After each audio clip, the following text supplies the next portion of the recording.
Hello everyone, I hope you are doing well. Today we will talk about how to fix or how to solve the problem of trip.com. You will click on settings.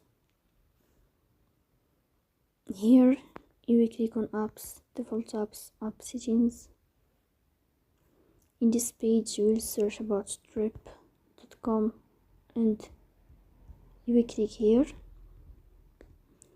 In this page you will click on first stop and you will click OK. In the end you will turn off, in the end we will go to storage, then we click on clear cache, and after that you will turn off your phone and you restart your phone again to fix that problem. So that's all. Don't forget to support us by like and subscribe.